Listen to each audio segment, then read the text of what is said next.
มีอยู่6พฤติกรรมของเมียที่ผัวนี่อาจเบื่อได้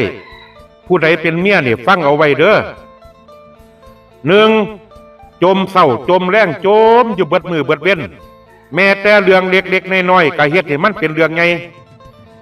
2ขุดอดีตของผัวที่บ่ดับบ่ดีเอามาประจานผัวเอามาซ้ำเติมผัวแห่งตีแห่งฆ่ากันแห่งลื้อฟื้นข้อที่3ค่อยจับผิดตั้งแต่ผัวบ่เคยย่องย่อผัวจักเทื่อเห็นผัวกลับขึ้นมาบ้านคำๆถือสากล่อตีหัวแล้วมึงไปใส่มาอยู่หั่นข้อที่4คิดแทนผัวทุกสิ่งทุกอย่างโดยบ่เคยฟังเหตุผลของผัวเท่ามื้อนั้นมื้อนี้เจ้าไปหันในเด้อไปหนีในเด้อเฮ็ดนั่นในเด้อเฮ็ดนี่ในเด้อบ่เคยถามผัวว่าผัวสิเฮ็ดได้บ่ข้อที่5เอาผัวคนอื่นมาเปรียบเทียบใส่ผัวเจ้าของโอ้ยผัวเขาคือมังคือมีดแท้หนอบัดผัวเจ้าของคือขี้ทุกข์แท้บ่พาเมียมังมีจักเทื่อหันว่า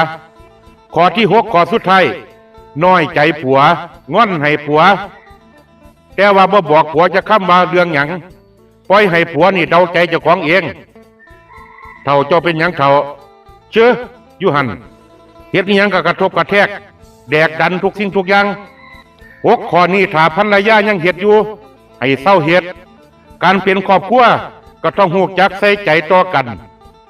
แล้วครอบครัวจังสิสงบสุขโยมเจริญพร